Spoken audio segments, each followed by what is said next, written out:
Hi everyone, welcome back to my YouTube channel. Thank you so much for watching. My name is Alyssa and I am a part-time reseller on places like eBay, Poshmark, Mercari, ThreadUp, Flip, and a bunch of other sites. But I also am creating budgeting content, and this video is all about setting up February's weeks 3 and 4 budget. So the 15th through the 28th, you'll see exactly how much I am paid after tax and where all my money is supposed to be going this month. If you watched my previous video, when I got my bonus check, I'll link that up above. Not everything went as planned, so I'm gonna be a little bit more conscious of where my money is being spent this week, these next 2 weeks, to make sure I am hitting my savings goals for the month. So hit that subscribe button, follow along on my journey. I am also on this journey to pay off over $200,000 in student loan debt. So follow along and let's jump into this. For February, so my paycheck date was 2/15/22. And we'll start with my income. Obviously, we got to figure out how much I have to spend this month. So my income was from work. I am in sales, which a lot of people tend to ask me. My budget, so what I was paid was $17.60. If we go back to January's budget, my paycheck was $15.09. So I did receive a raise of $5,000. So after taxes, each paycheck, it clearly went up about $250, which I am not complaining because that is gonna be so helpful, especially throughout this year. And then the other income I have is from Venmo. It's not really income, but I had money sitting in my account of $155 from people paying me back or sending me, like my mom sent me money for Valentine's Day over Venmo. So I just transferred that into, my checking account, and we'll have that to work with this month. So we'll see how much income we have. 60 plus 155.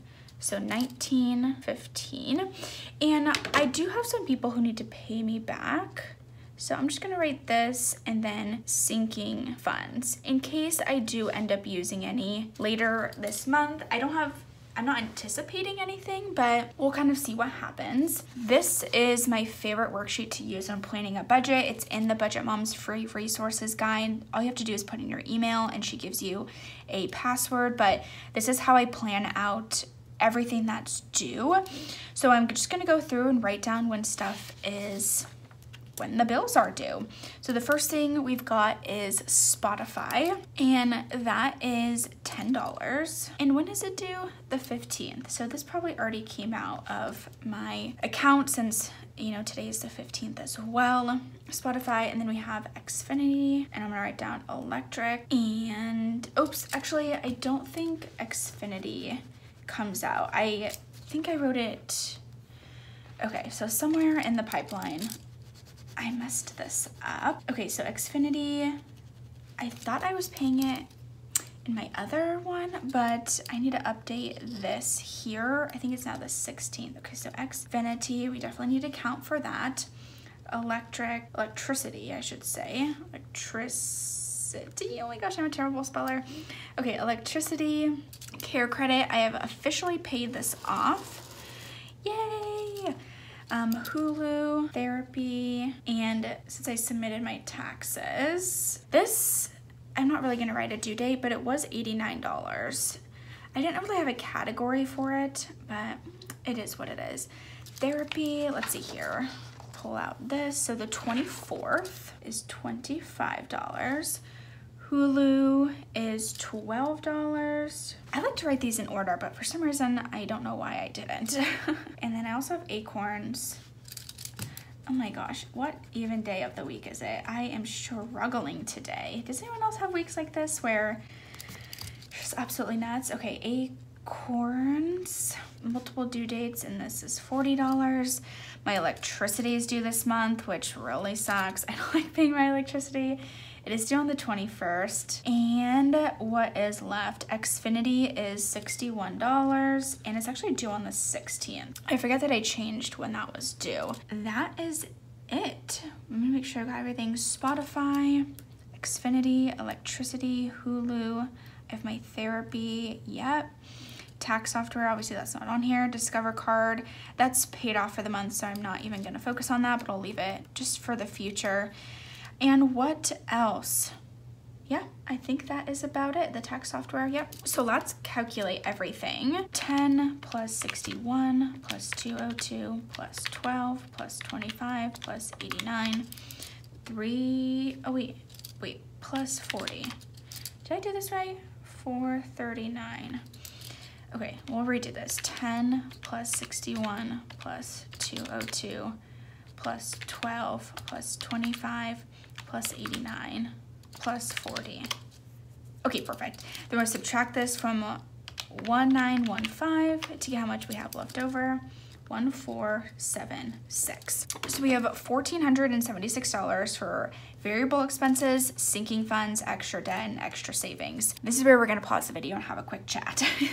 I have so much in student loans, and basically my monthly amount that I would be paying if student loans were to be due, and I wrote it down here, is $1,300.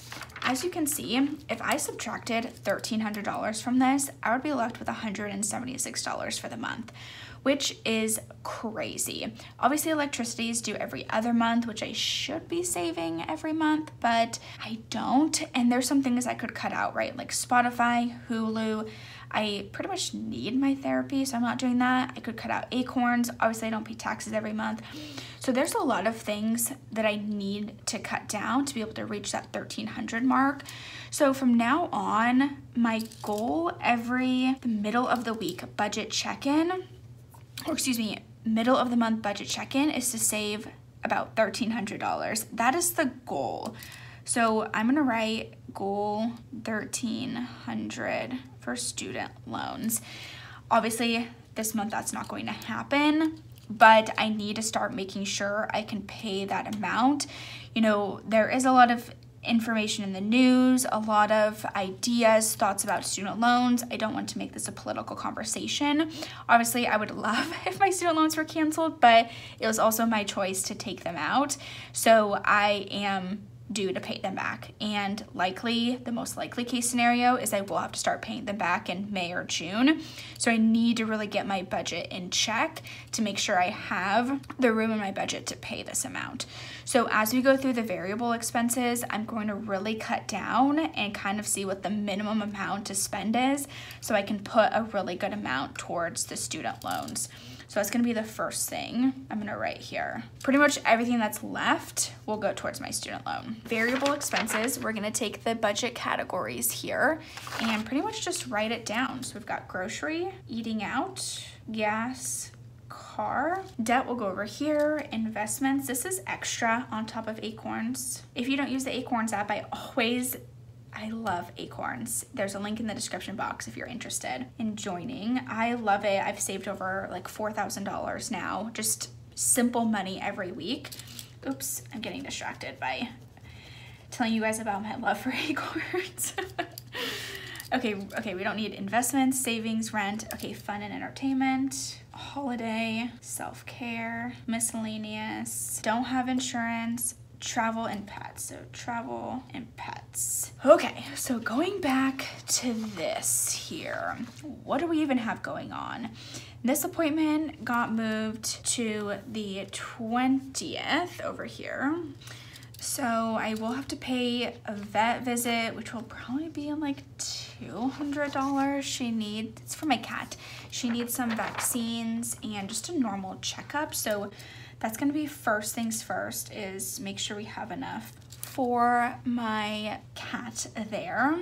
Grocery, if you watched my previous video, I spent over $500 in the first 2 weeks in groceries. I went way too hard, A, at Costco, and B, at Grocery Outlet. I think I spent $100 each week at Grocery Outlet, which is just like mind-blowing to me. So I'm only gonna put $75 for groceries, and we'll bring this down, 1476. because we need to use what we have in our fridge and freezer and pantry and all of that.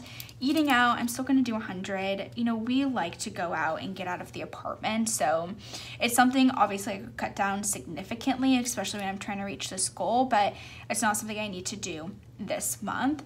Gas and car, 80. Extra investments will be 40. That's pretty typical of what I do every month. Eating out is only 200 last 2 weeks because we had our anniversary. And then gas and car, I don't know why I put 100, but I don't think I'll need to get an extra thing of gas this month or these 2 weeks. Fun and entertainment is 0. Holiday, it's my sister's birthday coming up, so I need to buy her a gift. Self-care extra, I don't think there's really anything. Miscellaneous, it's just for those one-off random things that I buy or think I need to buy. And then travel, we shouldn't have anything there. So let's calculate everything. So 75 plus 100 plus 80 plus 40 plus 75 plus 50 plus 200. So 620. Make sure I did that correctly. 75 plus 100 plus 80 plus 40 plus 75 plus 50 plus 200. Perfect. And we're going to subtract that by 1476. So $856. As I was doing my mock-up budget, I sort of forgot a couple of things over here. I forgot about my tax software and I forgot about the Xfinity. So when I first did my budget for this, I had already transferred $700 towards my student loans, and with $856 left, I'm like, oh shoot, I really should have paid attention a little bit more. But unfortunately, that is not what happened. For my sinking funds, the only things I'm going to save for are my savings challenges. So, I need to highlight these, but I did get week 57 and 48 done. So these weeks, I guess, we'll save for week 44 or 45 and 46, which is $91. So we'll do 52 a week. This is 91. So that's this. This is on the Budget Mom free resources guide as well. I also do this penny challenge with all the spare change and sort of extra cash in my wallet at the end of the month. So we're not going to save anything for this. But then I also do this 52-week penny challenge, and I've been going backwards with it. Same with the other 52-week challenge as well. So basically combining these amounts equals about $49, I believe, when you take 24 and 23, you know, rounding it up. So I'm just gonna say $49. I think it's 48 if I'm doing my math correctly, but we'll just say 49 and have that extra dollar. 49, 52 week penny challenge. So let's see how much is left after. So let's calculate this. 856 minus 91 minus 49 minus 700. Okay, so $16 I have left to put somewhere in my budget. And I think what I'm going to do is, with this 365-day penny challenge, I am behind. If you count up all these X's, I'm nowhere near the days that I should be. So I'm gonna take this $16 and I'm gonna put it somewhere in this budget. I've got some coins in my car, just like in the console, so I'll take that and sort of apply it here. Hopefully we can do like 16 of these $1 and then I'll be caught up, hopefully. So do 365. So no sinking funds are gonna be saved because I saved $700 for my student loans, and that's okay. That's okay this month. Hopefully when I get my tax refund, we'll be able to save for more sinking funds. So 91 plus 49 plus 16. So 156, which leaves us with 700. 0, 700, 700, 700, and leftover 0. So I hope that made sense for everybody. This is how I operate in terms of planning my budget. It's a little all over the place, but it happens. And this actually keeps me very much accountable for everything in my budget. And come back in 2 weeks and I'll close out my February budget with you guys and you'll see exactly where everything went. I will be going to the bank today to take out this. And I know someone had asked why I don't do the cash envelope breakdown on camera. It's because I do it off camera. I don't think it's important. It's pretty self-explanatory.